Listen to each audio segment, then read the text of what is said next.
Okay बेटा, अस्सलामुअलैकुम वरहमतुल्लाहि वबरकातुहू। बिस्मिल्लाहिर्रहमानिर्रहीम।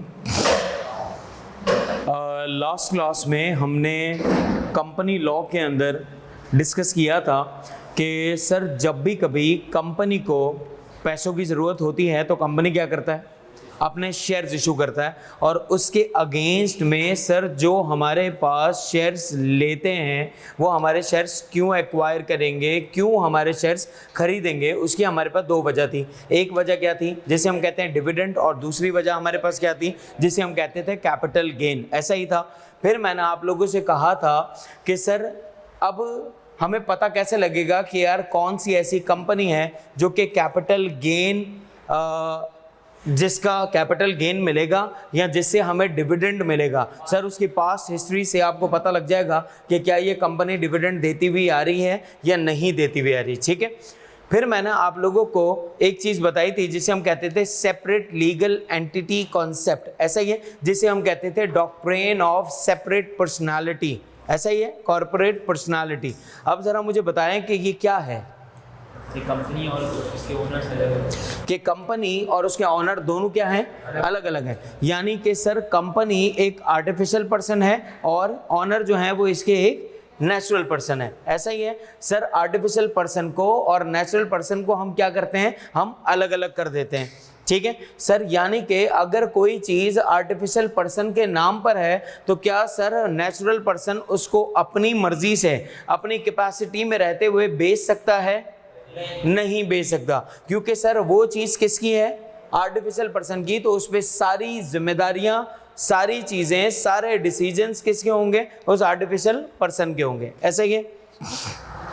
फिर मैंने आपसे कहा था कि sir separation of management and ownership, कि ऑनरशिप और मैनेजमेंट दोनों चीज़ें क्या हैं, अलग अलग हैं। किससे अलग अलग हैं सर? हमारी मैनेजमेंट अलग है और हमारे ऑनर्स अलग है। ऐसा ही है, बात पता है या नहीं?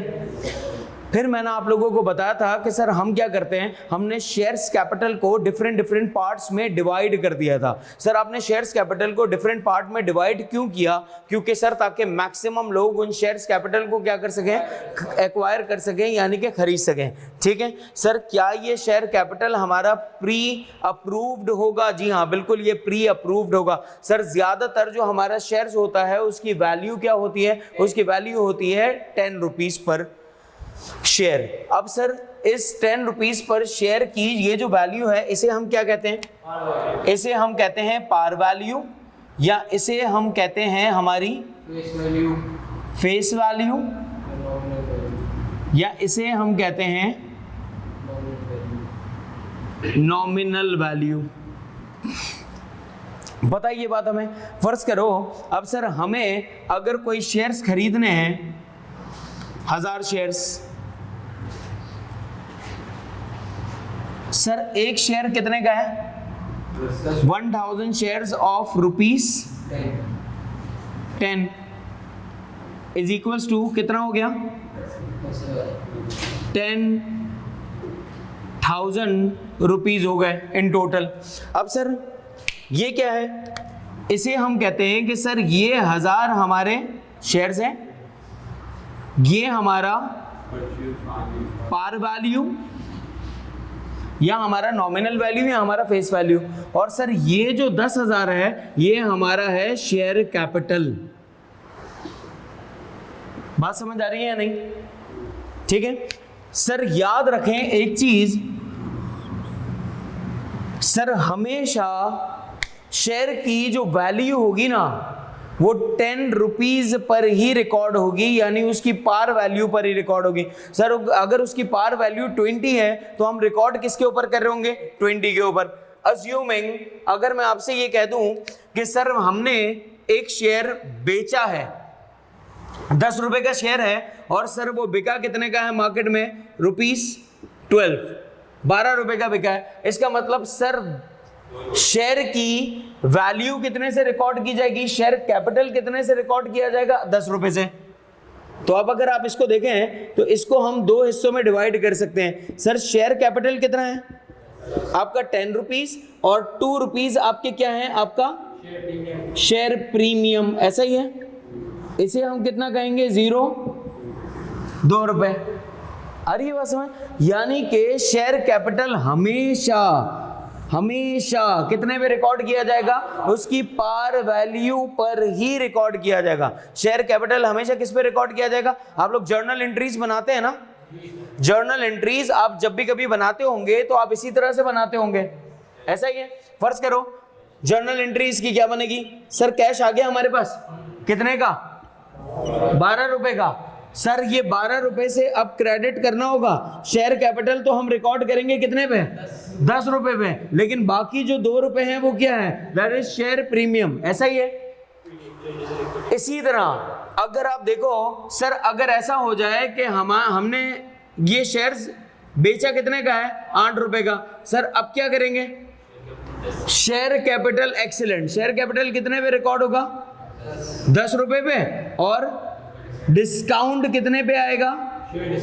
शेयर डिस्काउंट आपका आ रहा होगा 2 रुपए पे, ऐसा ही है। जब आप 10 में से 2 माइनस करेंगे ऑटोमेटिकली लॉस आपको क्या बता रहा होगा कि आपका 8 रुपए की वैल्यू आ गई। इसमें अगर आप देखो ये एंट्री क्या होगी? कैश डेबिट कितने से? 8 रुपए से। सर शेयर कैपिटल कितने से? 10 रुपए से।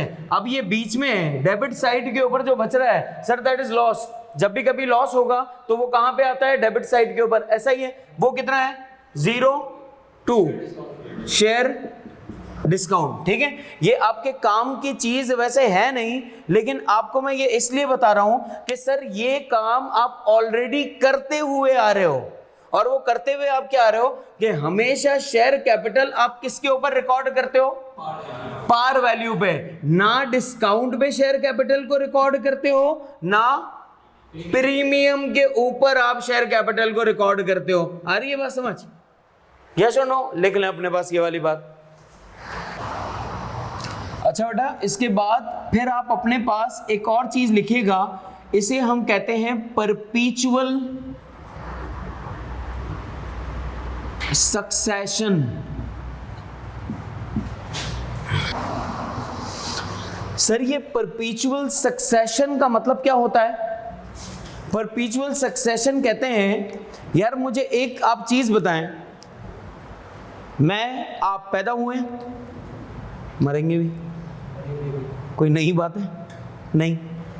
लेकिन अगर मैं ये कहूं कि यार एक ऐसी चीज पैदा तो हुई है, मरेगी शायद नहीं, या मरेगी तो उसकी जिंदगी डिसाइडेड नहीं है। हमारा जैसे है ना यार, 60 साल 50 साल 70 साल बहुत हो गया तो कोई 80-85 साल, दैट इज डिसाइडेड, सफिशिएंट है। इसका मतलब कि सर नेचुरल पर्सन की लाइफ प्रिडिक्टेड है कि वो इतनी ही होगी कमोबेश, पैदा होने से लेके 70-80 साल बस। लेकिन मैं ये कहूं कि सर एक आर्टिफिशियल पर्सन की लाइफ 70-80 साल से बहुत ज्यादा भी हो सकती है। भाई नेचुरल पर्सन मरता है, आर्टिफिशियल पर्सन मरता नहीं है। लेकिन सर वो मरेगा भी कब? जब कोई प्रेशर होगा, वाइंडिंग अप का प्रेशर होगा, क्रेडिटर्स का प्रेशर होगा, कोर्ट का प्रेशर होगा, ऑफिशियल लिक्विडेटर्स का प्रेशर होगा, उसकी बात हम बाद में करेंगे। लेकिन अभी मैं आपको सिर्फ ये बता रहा हूं कि सर कंपनी जो कि आर्टिफिशियल पर्सन है वो बनती तो है, वो इनकॉर्पोरेट तो होती है। अब मैं क्या वर्ड यूज करूंगा? इनकॉर्पोरेट तो होती है। जिस तरह इंसान बॉर्न होता है, इंसान पैदा होता है, कंपनी इनकॉर्पोरेट होती है। तो कंपनी के लिए हम क्या वर्ड यूज करते हैं मेरे भाई? इनकॉर्पोरेट हो गई। सर जब कंपनी इनकॉर्पोरेट होती है तो कंपनी 70 साल 80 साल नहीं चलती, कंपनी एक लंबा अरसा चलती जाती है, चलती जाती है, चलती जाती है। इसका मतलब कि सर किसी के आने या किसी के जाने से इस कंपनी को कोई फर्क नहीं पड़ता। सर डायरेक्टर आ जाए, डायरेक्टर चले जाए, कंपनी को कोई फर्क नहीं पड़ेगा। सर शेयर होल्डर्स आ जाएं, शेयर होल्डर्स चले जाएं, कंपनी को कोई फर्क नहीं पड़ता। सर जिसने कंपनी को बनाया है, जिसे हम कहते हैं प्रोमोटर्स, सर प्रोमोटर्स आ जाएं और प्रोमोटर्स चले जाएं, कंपनी को कोई फर्क नहीं पड़ता। इसका मतलब कि सर अगर आपको कुछ बनाना है तो सोल प्रोप्राइटरशिप नहीं बनाओ, पार्टनरशिप नहीं बनाओ, लेकिन कंपनी बना लो। पूछो क्यों? सोल प्रोप्राइटरशिप के अंदर एक बंदा है, वो मर जाएगा तो कंपनी क्या, सोल प्रोप्राइटरशिप क्या हो जाएगी? बिजनेस खत्म हो जाएगा। पार्टनरशिप के अंदर सर अगर बंदा चला गया, बंदे ने कोई एग्रीमेंट चेंज कर लिया, पार्टनरशिप क्या हो जाएगी? खत्म। लेकिन सर कंपनी एग्रीमेंट के बदलने से, लोगों के आने से, लोगों के जाने से कभी भी खत्म या बंद नहीं होती। यानी ये वो होता है जिसे हम कहते हैं कि ये ताहयात चलती जाती है, कंपनी मरती नहीं है, कंपनी ताहयात चलती जाती है। यस और नो? इसका मतलब कि सर ये किसी के आने, किसी के जाने से कभी भी बंद नहीं होगी। कुछ एग्जाम्पल सुन लें। Example of J dot, Junaid Jamshed साहब हयात है? चले गए? क्या सर कंपनी चल रही है? इसका मतलब कि किसी के होने या ना होने से कंपनी पे कोई फर्क नहीं पड़ता, कंपनी बंद नहीं होती। ऐसा ही है KFC का वो जो बाबा है केंटकी वाला, क्या वो बाबा है? नहीं। तो कंपनी बंद हो जानी चाहिए थी, क्या कंपनी बंद हो गई? नहीं। इसी वजह से कहते हैं कि भाई अगर कुछ करना चाहते हो तो जिंदगी में सोल प्रोप्राइटरशिप और पार्टनरशिप का बिजनेस नहीं स्टार्ट करो, कंपनी स्टार्ट करो, ताकि तुम्हारे मरने, तुम्हारे लोगों के आने, किसी के लोगों के आने या किसी के भी जाने से कंपनी पे कोई भी फर्क नहीं आएगा, वो चलती ही जाएगी। बात समझ आ रही है? इस वजह से कहते हैं कि कंपनी स्टार्ट करनी चाहिए, क्योंकि आर्टिफिशियल पर्सन को मौत कैसे आएगी? एक मसनूई बंदे को कैसे मौत आती है यार? अबे हम जैसा बंदा मरेगा ना, आर्टिफिशियल पर्सन कैसे मरेगा? अरे बात समझ? तो इसका मतलब यह हुआ कि सर परपीचुअल सक्सेशन का मतलब क्या है कि कंपनी हमेशा क्या होती जाती है? चलती जाती है। अब मैं आपको एक पॉलिटिक्स की अगर आप एग्जांपल दूं, अगर आप देखें तो पॉलिटिक्स की अगर आप हिस्ट्री देखें, लोग क्या कहते हैं? पॉलिटिक्स एक्चुअली एक कंपनी है, एक कंपनी है। कैसे? अगर आप पीपल्स पार्टी को देखें तो पीपल्स पार्टी के अंदर जो आपके भुट्टो साहब थे वो चले गए, क्या पीपल्स पार्टी खत्म हो गई? नहीं। यानी ओरिजिनेट करने वाले जुल्फिकार अली भुट्टो वो चले गए, कंपनी चल रही है पीपल्स पार्टी। देन बेनजीर साहिबा वो भी चली गई, क्या कंपनी चल रही है? चल रही है। जरदारी है, जरदारी पीछे हटे, बिलावल भुट्टो आए, वो चल। इसका मतलब कि सर किसी के भी आने, किसी के भी जाने, पार्टी में किसी की शमूलियत इख्तियार करने, पार्टी में से कोई बाहर जाने, उससे कंपनी को कोई फर्क नहीं पड़ता। अरे बस कोई बोले कि जे डॉट कहां है, दिखाओ, हकीकत में देखना है मेरे को। भाई जे डॉट कुछ है ही नहीं, एक आर्टिफिशियल पर्सन है। कोई बोले मुझे किसी को नहीं देखना, सिर्फ पीपीपी, पीपल्स पार्टी को दिखाओ, कहां है ही नहीं। कोई बोले मुझे KFC दिखाओ, कहां है? कोई बंदा है ना, दिखाओ। कोई बंदा बोल दे मैं हूं KFC, यूं करे, बोले मैं हूं KFC, भाई कोई है ही नहीं। इसका मतलब मौत नेचुरल पर्सन के लिए है, आर्टिफिशियल पर्सन के लिए मौत नहीं है। इसका मतलब कि सर आर्टिफिशियल पर्सन क्या कभी खत्म नहीं होगा? याद रख लें, हर वो चीज जो कि इनकॉर्पोरेट हुई है वो खत्म होगी कुछ रीजंस की वजह से। जब हम वाइंडिंग अप में जाएंगे तब मैं इंशाल्लाह आपको बताऊंगा कि खत्म कैसे होगी। आई बात समझ? लिख लो भाई।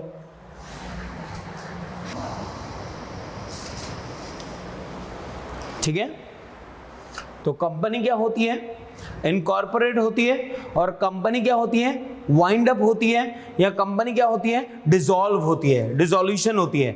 लेकिन इंसान क्या होता है, बॉर्न होता है, और इंसान की क्या होती है, डेथ होती है। आ रही है बात समझ? नेचुरल पर्सन बॉर्न होगा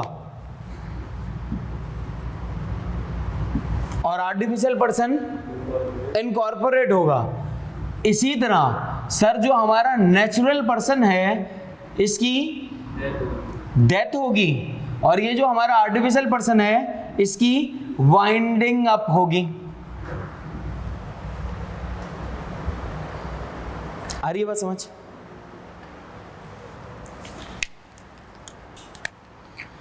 तो परपीचुअल सक्सेशन समझ आ रहा है कि कंपनी स्टार्ट करना कितने फायदे की बात है। सर हम अब तक बिजनेस लॉ में जो पढ़ते थे, हम सोल प्रोप्राइटरशिप और पार्टनरशिप को पढ़ते थे।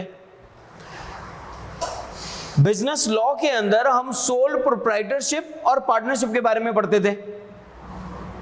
कंपनी के बारे में हम कैफ 7 में पढ़ रहे हैं, कंपनी लॉ के अंदर।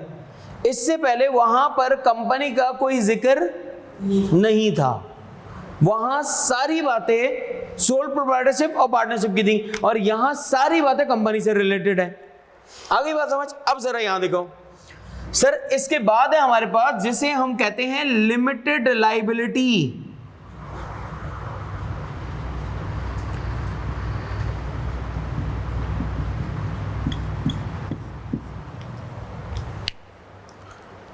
सर लायबिलिटी मेंबर्स की लिमिटेड होती है। मेंबर्स की लायबिलिटी क्या होती है, लिमिटेड। लिमिटेड का मतलब क्या है कि आपकी एक स्पेसिफिक लायबिलिटी होगी जो आपको पे करनी होगी।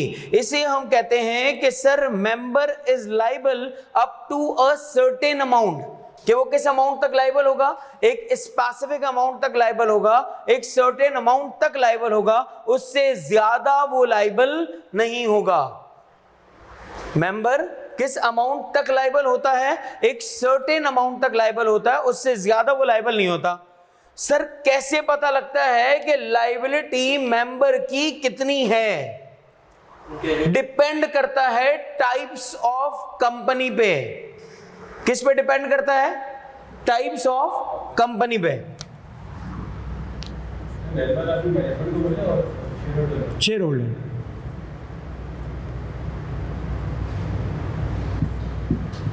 ठीक है, किस पे डिपेंड कर रहा है?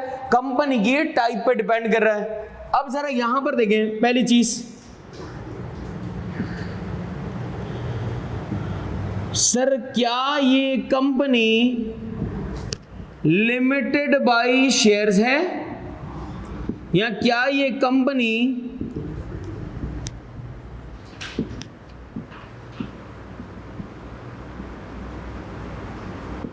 लिमिटेड बाय गारंटी है?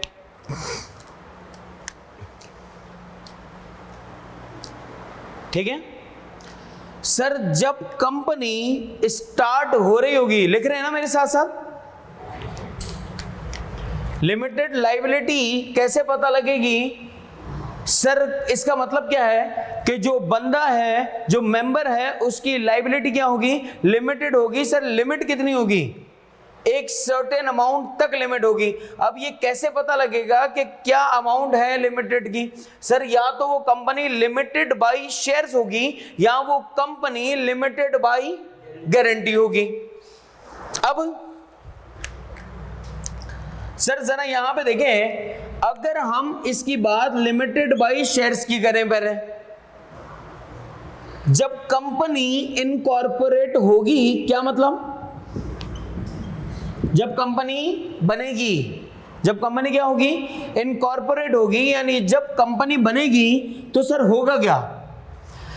जैसे ही कंपनी इनकॉर्पोरेट होगी तो उसके मेंबर्स शेयर्स की वैल्यू पे करते हैं, शेयर्स की वैल्यू पे करते हैं। फर्ज करें कि एक अमाउंट बन रही है शेयर्स की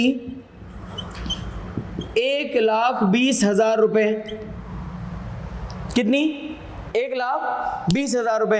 अब सर ये 1,20,000 रुपए ना, अब इसके अंदर 3 कैटेगरीज हैं।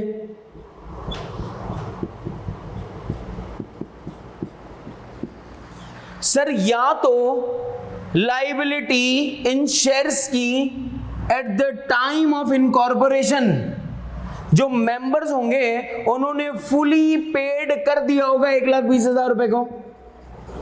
क्या कर दिया होगा? At the time of incorporation sir shares की अमाउंट इनकी कितनी बन रही है? 1,20,000 रुपए। इन्होंने ये 1,20,000 रुपए क्या कर दिया? फुली पेड कर दिया। फुली पेड का मतलब कि सर इन्होंने 1,20,000 रुपए पूरे के पूरे पे कर दिए। अब जब कंपनी वाइंड अप होगी, जब कंपनी की वाइंडिंग अप होगी, क्या उस वक्त इनकी कोई लाइबिलिटी होगी? नहीं, क्योंकि ऑलरेडी वो अमाउंट ये पूरा क्या कर चुके हैं? फुली पेड कर चुके हैं। इसका मतलब इनकी कोई लाइबिलिटी नहीं है। यहां क्या लिख दिया मैंने? No liability. ऐसा ही है। अब जरा यहां पे देखो सर, अगर आपने पार्शियल पेड किया है, पार्शियल पेड का मतलब पता है? पार्शियल पेड का मतलब आपने आधा पे किया है या कुछ हिस्सा पे किया है। फर्ज कर लें आपने 50,000 रुपीज पे किए,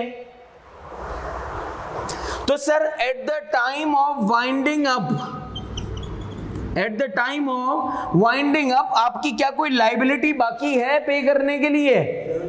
कितनी बाकी है? 70,000 रुपए, क्योंकि आपने पे कितना किया था इनकॉर्पोरेशन के वक्त? 50,000 रुपए। तो आपकी लाइबिलिटी कितनी बाकी है? That is of 70,000 rupees. Sir इसी तरह अगर आप अनपेड हैं, आपने कुछ भी अब तक पे नहीं किया, तो इसका मतलब आपकी लाइबिलिटी वाइंडिंग अप के ऊपर कितनी होगी? 1,20,000 रुपए। बात समझ आ रही है? अब सर ये जो 1,20,000 रुपए है, कंपनी एक्ट 2017 क्या कहता है? अब जब से कंपनी एक्ट 2017 आया है, तो कंपनी एक्ट 2017 हमसे ये कहता है कि अब हर मेंबर फुली पेड ही होगा, यानी वाइंडिंग अप के ऊपर उसकी कोई लाइबिलिटी नहीं होगी। 2017 क्या कहता है कि अब हर मेंबर क्या होगा? फुली पेड होगा, यानी वाइंडिंग अप के ऊपर उसकी कोई लाइबिलिटी रिमेनिंग नहीं होगी। लेकिन पहले क्या होता था कि आप या तो फुली पेड होते थे, कंप्लीटली आप अमाउंट पे कर देते थे, या आप पार्शियल अमाउंट पे करते थे, या आप कुछ भी पे नहीं करते थे। तो इसका मतलब आपको वो सब पे कब करना पड़ता था? जब आपकी कंपनी क्या हो रही होगी? बंद हो रही होगी। आती है बात समझ? तो ये मैंने आपको क्या बताया? लिमिटेड बाय शेयर्स के बारे में। जी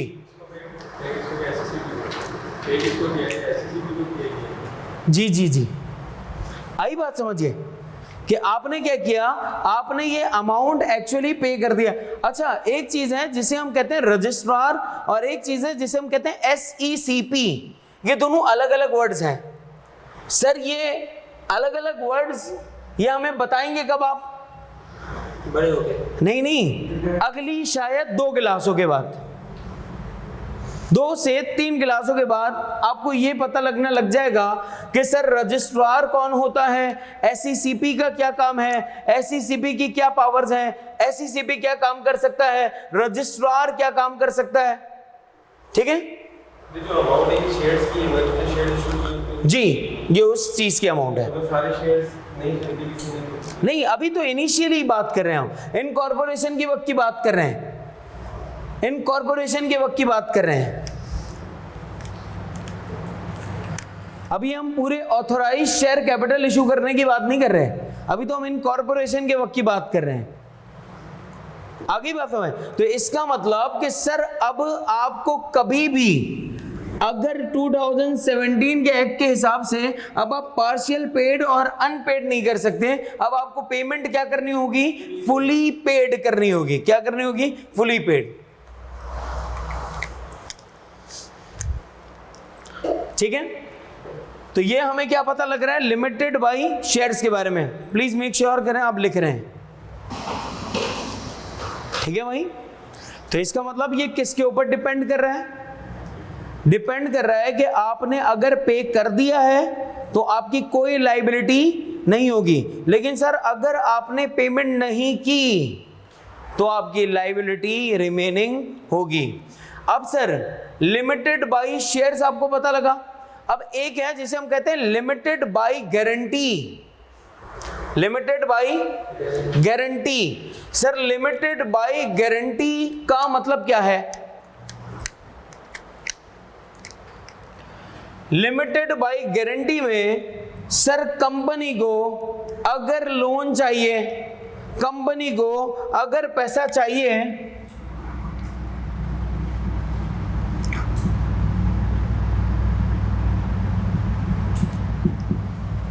अगर सर कंपनी को लोन चाहिए या कंपनी को अगर पैसा चाहिए तो सर पैसा आएगा कैसे? हमने लोन ले लिया बैंक से। सर जब हम बैंक से लोन लेंगे तो जिस वक्त हम बैंक से लोन ले रहे होंगे उस वक्त सर हम बैंक से कहेंगे, इनकॉर्पोरेशन के वक्त की बात कर रहा हूं, कि सर हम आपको गारंटी देते हैं कि हम आपको इतनी इतनी अमाउंट पे कर देंगे। यानी कि इनकॉर्पोरेशन के वक्त आपने क्या किया है? सिर्फ और सिर्फ इनकॉर्पोरेशन के वक्त आपने क्या किया है? सिर्फ और सिर्फ गारंटी ली है। क्या किया है? गारंटी। किस बात की? कि सर आपकी अमाउंट आपको पे हो जाएगी। कोई बंदा गारंटी लेता है, याद आ रहा है? श्योरिटी वाली बात। जी हाँ, हम एक किसकी बात करते थे? श्योरिटी की बात करते थे। सर यहां पर गारंटी ली किसने है? यहां पर गारंटी ली है सर उन डायरेक्टर्स ने जिन्होंने कंपनी को स्टार्ट किया है। इन्होंने कहा कि हम आपको ये पेमेंट कर देंगे। अब सर यहां पर बात क्या होगी कि या तो कंपनी अपने ऑपरेशन से लोन पे कर देगा, या तो कंपनी अपने ऑपरेशन से लोन की पेमेंट कर देगी। भैया जब कंपनी चलेगी तो कंपनी आपको बनाने का मकसद क्या है? कि कंपनी प्रॉफिट मेकिंग होगी, कंपनी प्रॉफिट कमाएगी, कंपनी जितना पैसा कमाएगी उससे लोगों को भी पे करती जाएगी, यानी एम्प्लॉयज को भी पे करती जाएगी, और साथ साथ शेयर होल्डर्स को भी पे करती जाएगी, और जो लोन का अमाउंट लिया उसको भी रीपे करती जाएगी। सर अगर कंपनी अपने ऑपरेशन से पे ना कर सकी और कंपनी हो गई वाइंड अप या डिसॉल्व हो गई, जब कंपनी अगर पे ना कर सकी तो सर वाइंडिंग अप के ऊपर जो गारंटीड अमाउंट होगी वो गारंटीड अमाउंट तक के लिए अप टू गारंटीड अमाउंट क्या होगा? लायबल होगा। कौन लायबल होगा? आपका डायरेक्टर्स लायबल होंगे। बात समझ आ रही है? यानी at the time of incorporation sir हमने क्या किया है? हमने एक्चुअली गारंटी ली थी कि सर आपसे जो हम अमाउंट ले रहे हैं वो अमाउंट हम आपको क्या कर देंगे? वापस कर देंगे। सर वापस या तो हम करेंगे या कंपनी अपने ऑपरेशन चला के आपको पैसा क्या कर देगी? वापस कर देगी। लेकिन अगर फिर भी कंपनी वापस ना कर सकी तो अप टू गारंटीड अमाउंट के लिए लायबल होंगे कौन? सर डायरेक्टर्स लायबल होंगे। आ गई बात समझ? लिख लो अपने पास जी। आ रही है बात समझ? लोन के ऊपर गारंटी ली गई है। यार इस वक्त तो आपको कोई भी नहीं जानता होगा ना इतना। आ रही है बात समझ? अब सर ये कैसे पता लगेगा कि ये कंपनी से जो कंपनी वगैरह से लोन लेते हैं वो है या फिर बैंक लोन है? बैंक से आपने लोन लिया है, ठीक है, ये समझ लें, ये आपने एक बैंक से लोन लिया है। अब यार मेरी बात समझे, यहां पर सर हुआ क्या? ये कैसे पता लगेगा कि सर ये लिमिटेड बाय गारंटी है या ये लिमिटेड बाय शेयर्स है? ये कंपनी कैसे पता लगेगा कि ये लिमिटेड बाय गारंटी है या ये लिमिटेड बाय शेयर्स है? ये कैसे पता लगेगा हमें? जरा समझिए बात। सर यहां देखकर बताएं, ये कौन है? सोल है। नेचुरल पर्सन या आर्टिफिशियल पर्सन? एक नेचुरल पर्सन। ऐसा ही है अब्दुल्ला भाई? यहां देखें सर, ये क्या पता लग रहा है? ये कौन है? Artificial person. ऐसा ही है। अब ये कैसे पता लगेगा कि सर ये लिमिटेड बाय गारंटी कंपनी है या ये लिमिटेड बाय शेयर्स कंपनी है? समझे सवाल या नहीं? सवाल समझे सर? ये नाम से कैसे पता लगेगा कि ये लिमिटेड बाय गारंटी कंपनी है या ये लिमिटेड बाय शेयर्स कंपनी है? जिसके नाम के आगे कुछ भी नहीं लिखा हुआ, इसका मतलब वो क्या है? Limited by shares. वो क्या है? Limited by shares. सर लेकिन ये कैसे पता लगेगा अगर यहां पे लिखा हो?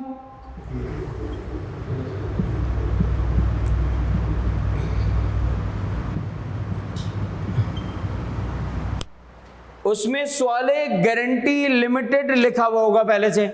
इसका मतलब अब क्या पता लग रहा है कि सर ये कंपनी कौन सी है? ये लिमिटेड बाय गारंटी कंपनी है। आ गई बात समझ? और अगर कुछ भी नहीं लिखा हुआ तो इसका मतलब ये लिमिटेड बाय शेयर्स कंपनी है।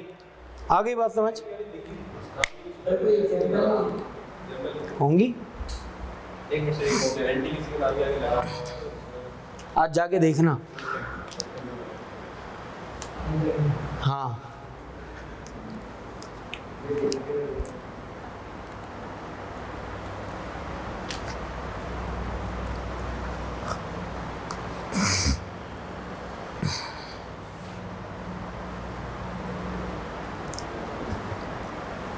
लिखा कुछ? तुम तस्वीरें लोगे ना बैठ के? कहाँ लिखा है यार तुमने? क्या बात कर दी, 3 तो तस्वीरें ले ली अब तक तूने, यहाँ से वहां से यहाँ से। अच्छा मेरी तस्वीरें ले रहे हो? तो इसकी कब लेगा भाई? चलो गुड। इनकॉर्पोरेशन की उसकी लायबिलिटी मतलब क्रेडिटर वगैरह होंगे बीच में, अभी नहीं बताया। अभी तो कुछ भी नहीं बताया यार। यहाँ पहले केस में शेयर इशू हो रहा है और दूसरे केस में आपने लोन लिया है, गारंटी ली हुई। एग्जैक्टली। अब सर कंपनीज एक्ट एक वर्ड लिखता है बार बार, मेंबर्स। क्या वर्ड लिखता है? मेंबर्स। अब आप मुझसे ये पूछेंगे कि सर ये मेंबर्स कौन है? मेंबर्स भी एक्चुअली हम ऑनर्स को कहते हैं, ठीक है सर? यानी कि अगर कोई कंपनी लिमिटेड बाय गारंटी है तो उसके ऑनर को हम क्या कहते हैं? मेंबर्स। अगर कोई कंपनी लिमिटेड बाय शेयर्स है तो उसके ऑनर को हम क्या कहते हैं? मेंबर्स। समझना, 1 मिनट तो रुक। यानी कि कोई कंपनी लिमिटेड बाय शेयर्स हो या लिमिटेड बाय गारंटी हो, उसे हम क्या कहते हैं? मेंबर्स कहते हैं। लेकिन सर हम तो शेयर होल्डर्स भी कहते हैं। तो शेयर होल्डर्स हम किसे कहते हैं? जब कंपनी सिर्फ और सिर्फ लिमिटेड बाय शेयर्स होगी तो उसे हम शेयर होल्डर कहते हैं, उसके ऑनर को। लेकिन अगर कंपनी लिमिटेड बाय गारंटी है तो उसको हम, उसके ऑनर को हम शेयर होल्डर नहीं कहते।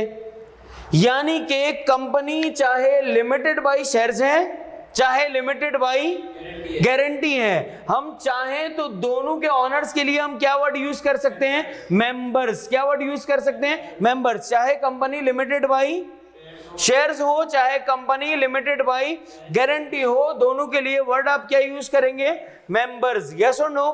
लेकिन सर अगर कंपनी लिमिटेड बाय शेयर्स है तो हम मेंबर वर्ड भी यूज कर सकते हैं और शेयर होल्डर वर्ड भी यूज कर सकते हैं। लेकिन सर अगर कंपनी लिमिटेड बाय गारंटी है तो फिर हम शेयर होल्डर वर्ड यूज नहीं कर सकते, लेकिन हम मेंबर वर्ड यूज कर सकते हैं। समझे या नहीं? लिख लो अपने पास।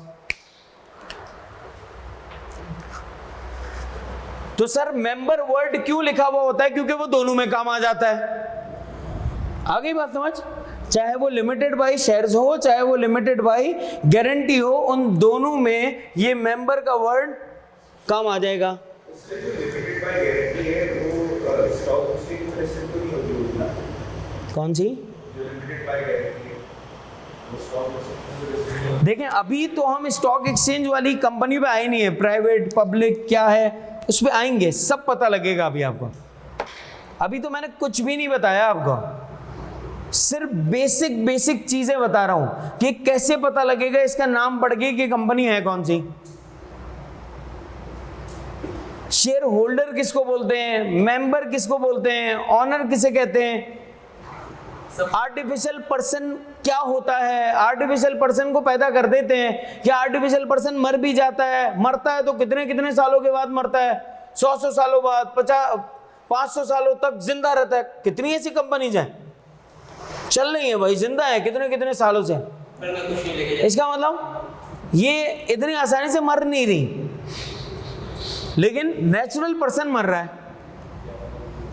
हम आप जैसे लोग जो हैं वो मरेंगे, लेकिन कंपनी सदा जिएगी। इसीलिए इसको हम क्या बोलते हैं, परपीचुअल सक्सेशन, कि किसी के आने और किसी के जाने से कंपनी को कोई फर्क नहीं पड़ता। आ रही है बात समझ। अब यहां देखो फिर, सर जब आप कंपनी को इनकॉर्पोरेट करते हैं, जब आप कंपनी को इनकॉर्पोरेट करते हैं, यानी जो लोग कंपनी को बनाते हैं सर वो लोग आपके कहलाते हैं प्रोमोटर्स। हाँ या ना, वो लोग कौन कहलाते हैं आपके, प्रोमोटर्स। कौन कहलाएंगे उमर, प्रोमोटर्स कहलाते हैं। इसके बाद सर जब ये लोग कंपनी के डॉक्यूमेंट्स बनाते हैं, क्योंकि आपको कंपनी को रजिस्टर्ड करने के लिए रजिस्ट्रार के पास, किसके पास, जब आपको कंपनी रजिस्टर्ड करनी होगी तो आपको कुछ डॉक्यूमेंट्स बनाकर किसके पास जमा करवाने होंगे, रजिस्ट्रार के पास जमा करवाने होंगे। सर जब आप रजिस्ट्रार के पास कुछ डॉक्यूमेंट्स जमा करवाएंगे तो सर जो डायरेक्टर लेवल के लोग उन डॉक्यूमेंट्स पे साइन करेंगे। क्या करेंगे, डॉक्यूमेंट्स पे अपने सिग्नेचर्स करेंगे। तो अब वो प्रोमोटर्स अब क्या बन जाएंगे, अब वो बन जाएंगे सब्सक्राइबर्स। क्या बन जाएंगे, सब्सक्राइबर्स बन जाते हैं। क्या बन जाते हैं वो लोग, सब्सक्राइबर्स बन जाते हैं। और सर जब उनकी कंपनी रजिस्टर्ड हो जाती है तो फिर वो लोग क्या कहलाते हैं, जब यही सब्सक्राइबर्स वाली सर ये जो कंपनी है, जब ये कंपनी रजिस्टर्ड हो जाएगी, रजिस्ट्रार ने आपकी कंपनी को रजिस्टर्ड कर दिया, जब आपकी कंपनी रजिस्टर्ड हो गई, अब आप क्या कहलाएंगे, अब आप कहलाएंगे मेंबर्स। हाँ या ना, क्योंकि मेंबर्स वाला वर्ड दोनों में यूज होता है। सर जब लेकिन कंपनी वाइंड अप होगी, जब कंपनी क्या होगी, वाइंड अप होगी, तो अब आप क्या कहलाएंगे, अब आप कहलाएंगे कंट्रीब्यूटरी। सर कंट्रीब्यूटरी का मतलब क्या है कि अगर आपकी लायबिलिटी बाकी होगी तो आपको उस वक्त क्या करना पड़ेगा, कंट्रीब्यूशन करना पड़ेगा, आपको उस वक्त वहां पे कंट्रीब्यूट करना पड़ेगा। यस और नो। तो इस वजह से हम आपको क्या कहते हैं, कंट्रीब्यूटरी कहते हैं। यानी कि सर कहानी स्टार्ट कहां से हुई थी, प्रोमोटर्स से। प्रोमोटर्स कौन है, जो कंपनी को बना रहे हैं स्टार्ट में, जो सारे प्रिलिमिनरी एक्सपेंसेस बियर करते हैं, जो आइडिया लेकर आते हैं कि हमें कंपनी बनानी है, सर वो लोग हमारे कौन कहलाते हैं, promoters. Come on speak it out. यहां देखो मैंने आप लोगों से क्या कहा कि सर जब कंपनी आप बनाते हैं तो जो लोग कंपनी को बना रहे होते हैं वो लोग क्या कहलाते हैं, हमारे पास प्रोमोटर्स कहलाते हैं। उन प्रोमोटर्स सर डॉक्यूमेंट्स को क्या कर रहे होते हैं, जब वो प्रोमोटर्स डॉक्यूमेंट्स सबमिट करवाते हैं किसके पास, रजिस्ट्रार के पास, रजिस्ट्रेशन के लिए, तो सर उन डॉक्यूमेंट्स के ऊपर ये लोग सिग्नेचर करते हैं। जब ये सिग्नेचर्स कर देंगे तो अब ये लोग क्या बन जाएंगे, सब्सक्राइबर्स बन जाएंगे। जब सर कंपनी रजिस्टर्ड हो जाएगी अब ये लोग क्या कहलाएंगे, मेंबर्स। और जब कंपनी वाइंड अप हो रही होगी तो ये लोग क्या कहलाएंगे, कंट्रीब्यूटरी। कंट्रीब्यूटरी क्यों, क्योंकि सर अब ये लोग क्या करेंगे, कंट्रीब्यूशन करेंगे। यस और नो? बात समझ आ रही है? लिखो अपने पास। तू अभी खाली सुनता तो रहे यार।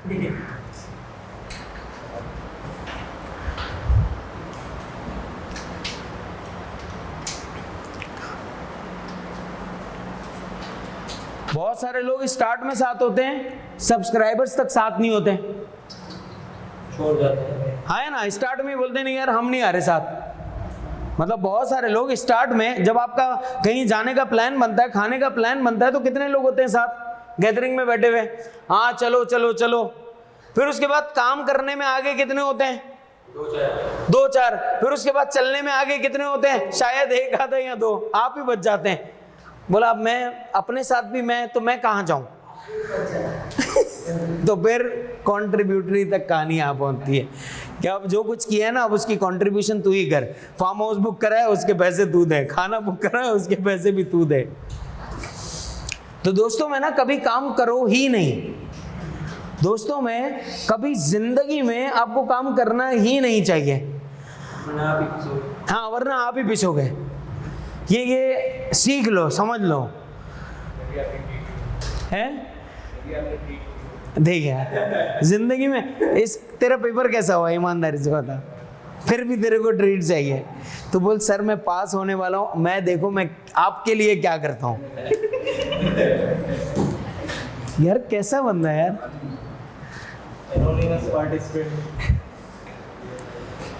तो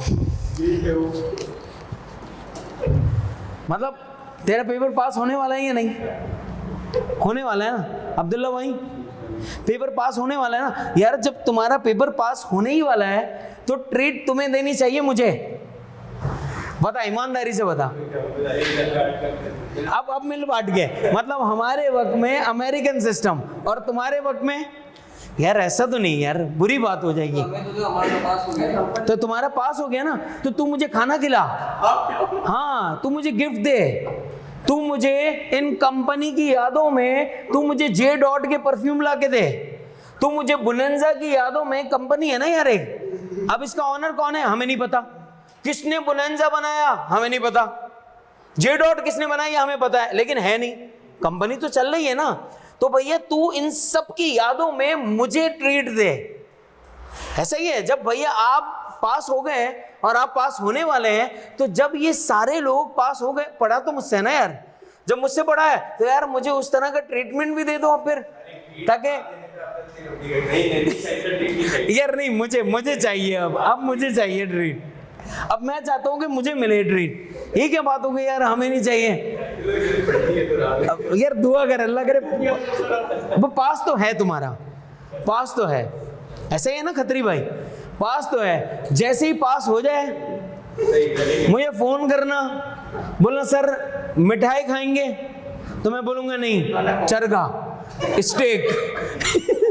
ये सुनो, तो भाई पास होने पे ये कर, मिठाई विठाई नहीं है, मुंह बिल्कुल मीठा हो जाता है, अजीब सा गुलाब जामुन जैसा मुंह हो जाएगा हमारा। आज चरखे के बाद मीठा कर लेना कुछ, ठीक है ना। तो तुम्हारी मर्जी है, ये जो कंपनी पढ़ रहे हो वो कंपनी में से किसी का भी परफ्यूम हो गया, कोई भी कर लेंगे यार। अब ट्रीट तो नहीं मांगेगा मेरे से। चल यहाँ देख भाई, तो इसका मतलब मैं यहाँ पर आपको बता के आ रहा था कि जब हम कंपनी बना रहे होते हैं तो उस वक्त वो लोग कौन कहलाते हैं? प्रोमोटर्स। सर जब वो प्रोमोटर्स डॉक्यूमेंट बनाते हैं और डॉक्यूमेंट्स पे सिग्नेचर करते हैं और सिग्नेचर्स करके वो जमा किसके पास करवा रहे होते हैं? रजिस्ट्रार के पास। जब वो रजिस्ट्रार के पास जमा करवाएंगे तो जब सिग्नेचर करेंगे, अब वो प्रोमोटर क्या बन जाएगा? अब वो प्रोमोटर बन जाएगा सब्सक्राइबर। जब कंपनी रजिस्टर्ड हो जाएगी तो सर अब वो सब्सक्राइबर क्या बन जाएगा? मेंबर। और सर जब वो कंपनी वाइंड अप हो जाएगी तो अब वो मेंबर क्या कहलाएगा? कॉन्ट्रीब्यूटरी। और कॉन्ट्रीब्यूटरी कब कहलाएगा? कि सर अगर कुछ अमाउंट बाकी होगा तो आपको कंट्रीब्यूशन करनी पड़ेगी, और अगर कोई अमाउंट बाकी नहीं है तो फिर आपको कोई कंट्रीब्यूशन नहीं करनी। सर अगर कंपनी लिमिटेड बाय गारंटी है और कंपनी ने अपने ऑपरेशन से तमाम अमाउंट पे कर दिया है तो क्या अब आपकी वाइंड अप के ऊपर कोई लायबिलिटी बनती है?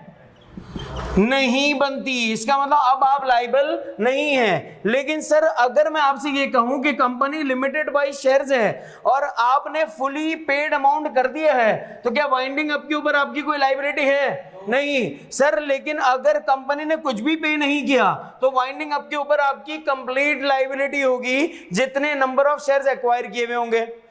लेकिन याद रहे कंपनी एक्ट 2017 हमें क्या कहता है कि अब आप हमेशा क्या करेंगे? फुली पेड कर देंगे, आपकी लायबिलिटी यहां पर बाकी नहीं होगी कुछ भी। एक नजर देख लें इन सारी चीजों को। फिर कॉन्ट्रीब्यूटरी तो कोई भी नहीं होगा, फिर कॉन्ट्रीब्यूटरी कोई भी नहीं है। फिर हम क्या करेंगे? कंपनी के एसेट्स को बेचते जाएंगे। आगे बात समझ? जी भाई डन। हाँ कॉन्ट्रीब्यूटरी का ऐसे ये तो रेलिवेंट है ना। हो सकता है लिमिटेड बाय गारंटी हो। अगर लिमिटेड बाय गारंटी है और आपने अपने ऑपरेशन से पेमेंट नहीं की और अभी भी कंपनी का अमाउंट बाकी है तो फिर कौन पे करेगा? वो कॉन्ट्रीब्यूटरी पे करेगा। जो डायरेक्टर्स होंगे, जो लोग होंगे उसको। ठीक है। अब सर जरा ये बात समझ लें कि सर हम जब डॉक्यूमेंट्स बनाएंगे तो वो हमारे पास कौन से डॉक्यूमेंट्स होंगे? एक डॉक्यूमेंट होगा जिसका नाम है आपके पास मेमोरेंडम ऑफ एसोसिएशन।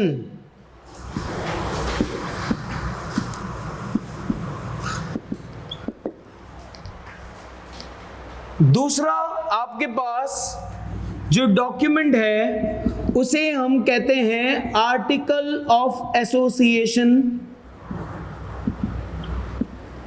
और तीसरा जो हमारे पास डॉक्यूमेंट है उसे हम कहते हैं प्रोस्पेक्टस। ठीक है। सबके बारे में फिलहाल सिर्फ 2-2, 3-3 लाइंस लिख लें कि सर मेमोरेंडम क्या होता है, आर्टिकल क्या होता है, प्रोस्पेक्टस क्या होता है। सिर्फ 2-2, 3-3 लाइनें। इनकी बहुत डिटेल्ड डिस्कशन हमने करनी है अभी।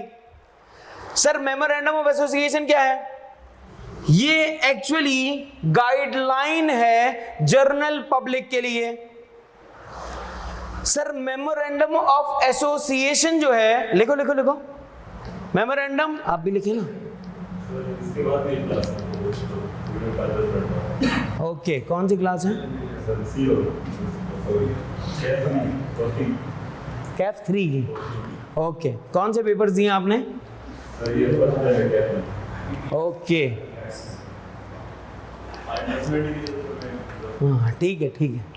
आप वो बनना चाहते हैं 3 इडियट के? कौन है वो? मैं भूल गया। राजू राजू रस्तरवर। हाँ रेंचो। अबे बहुत बुरा लगता है यार ये क्या रेंचो, अजीब सा थोड़ा सा। हाँ ये सही है। अब यार जरा समझ मेमोरेंडम ऑफ एसोसिएशन के बारे में जरा कुछ 2-3 लाइनें अपने पास लिख लें।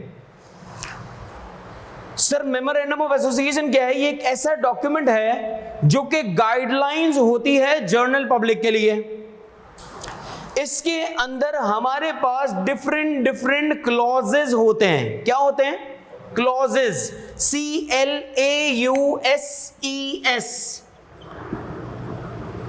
क्या होते हैं हमारे पास?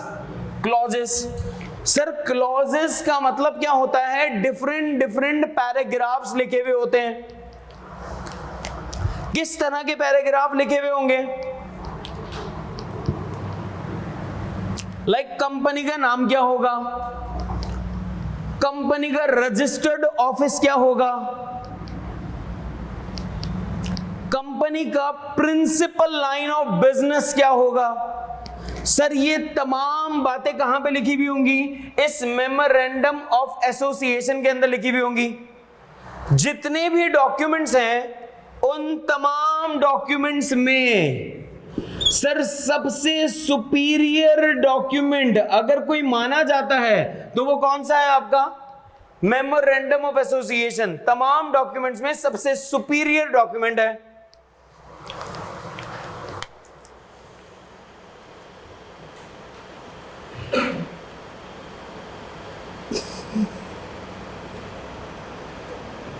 बेटा उजैफा भाई आप वहां बैठ के कॉमेडियां कर रहे हैं, यहाँ क्लास में क्यों नहीं आए? अजीब मस्तियां कर रहा है, बोल रहा एसएलसी का रजिस्टर आपको ला के दे दूंगा गिफ्ट में। और अरे भाई अब इसका मतलब कि सर मेमोरेंडम ऑफ एसोसिएशन के बारे में पता लग गया है। आसान सी बात है कि सर ये एक्चुअली क्या है? गाइडलाइन है जनरल पब्लिक के लिए। सर आर्टिकल ऑफ एसोसिएशन क्या है? आर्टिकल ऑफ एसोसिएशन हम कहते हैं rules and regulations. Article of association क्या है? एक ऐसा डॉक्यूमेंट है जिसके अंदर क्या होते हैं? Rules and regulations regarding the internal affairs of the company. Urdu तर्जुमा सही बेटी है भाई बोल।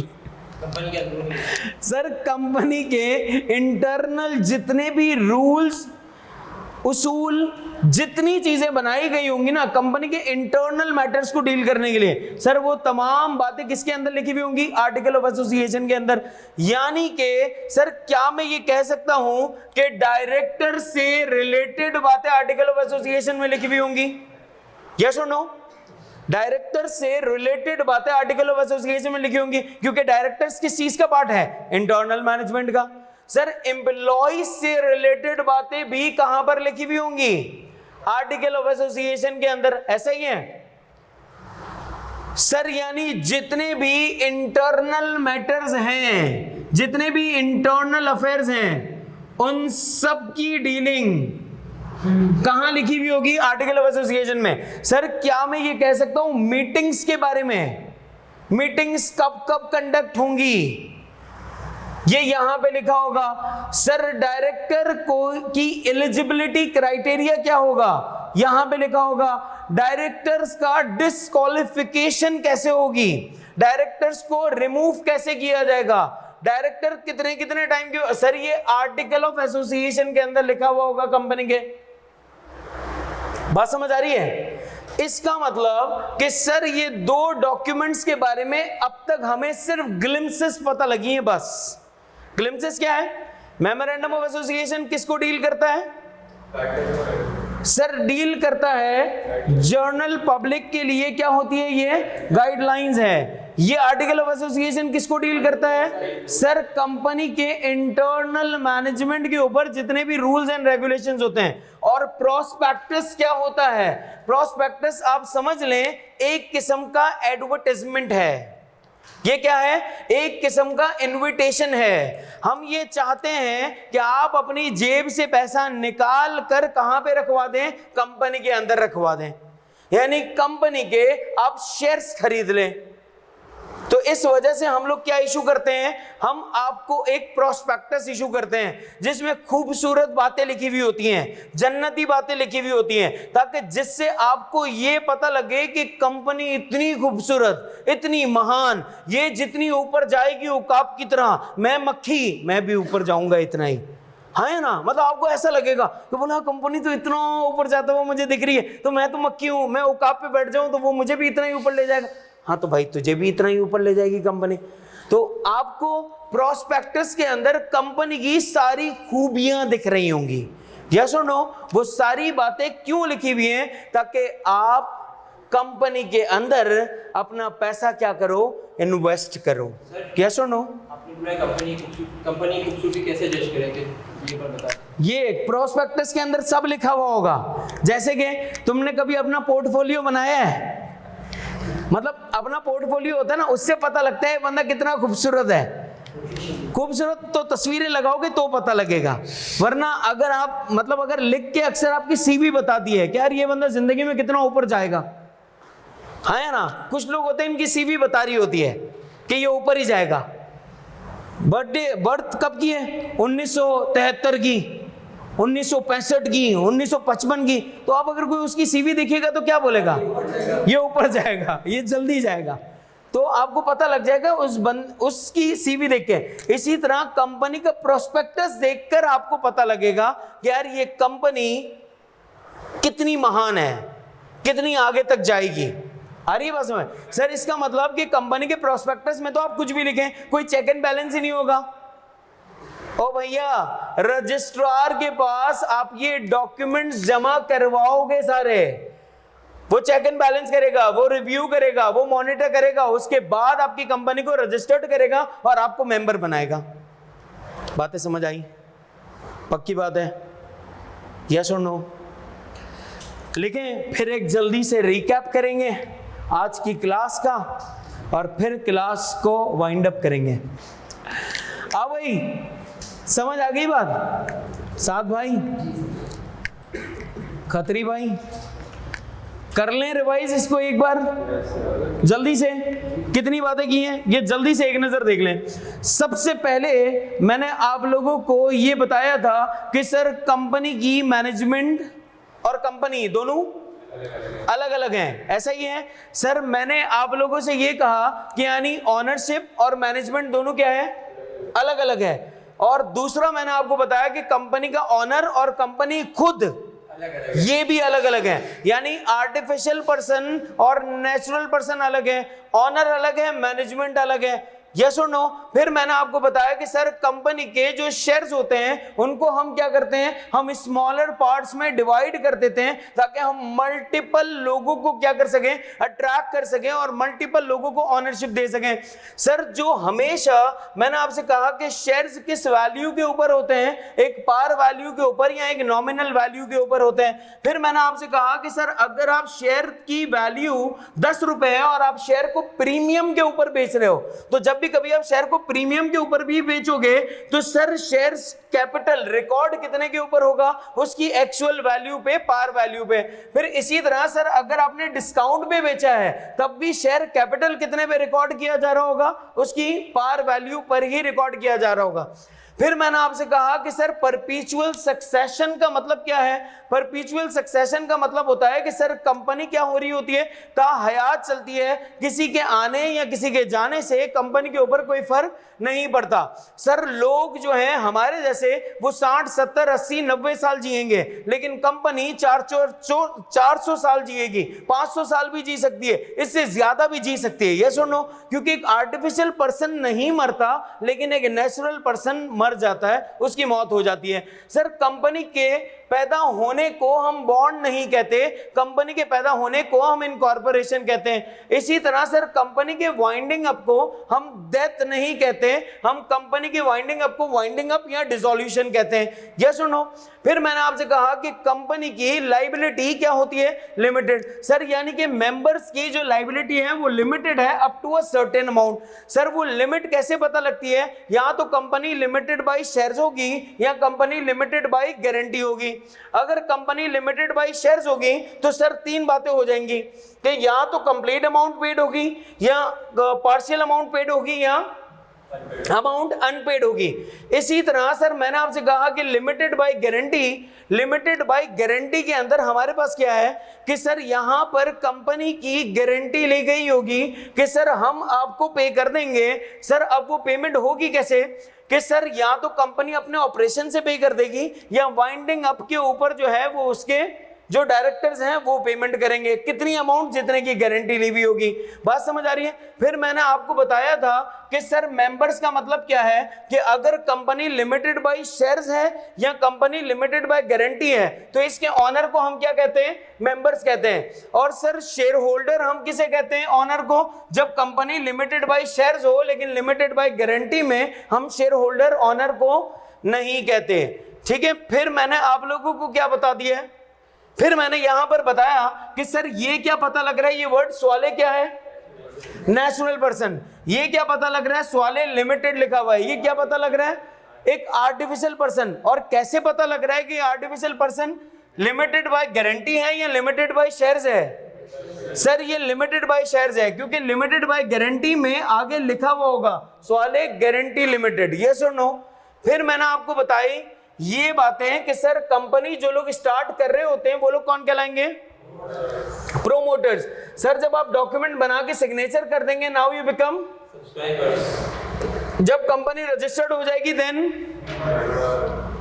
जब वाइंड अप हो जाएगी उसके बाद, आई बात समझ? पक्की बात है। देख लें अगर कोई सवाल पूछना है तो। और ये प्रोस्पेक्टस को रिव्यू करने वाला सवाल बता दीजिए जो आपने रिव्यू। अभी बताऊंगा, अभी तो जिंदगी स्टार्ट भी नहीं की इसकी। अभी जो आपने बोला था वो चीज नहीं देखा। अभी तो मैं इसके बारे में बहुत डिटेल बताऊंगा। अब एक एक क्लास, दो क्लास लगेगी खाली मेमोरेंडम को पढ़ाने में। सोच तो कितनी बात करनी है इसके बारे में। पागल नहीं हो जाएंगे आप? पागल हो गए, बोला गुलाटियां मारूं मैं यहाँ पे, मैं टक्करे मारूं, वो पागल हो जाएगा बिल्कुल। ऐसा नहीं कर, ठीक है भाई? चलो हाँ भाई अपना ख्याल रखना। चलो हो गया। से अल्हम्दुलिल्लाह, से अगेन अल्हम्दुलिल्लाह, से अगेन। स्टे ब्लेस्ड, अपना ख्याल रखो। इंशाअल्लाह ताला आपसे हमारी मुलाकात कल होगी। टिल देन अल्लाह हाफ़िज़।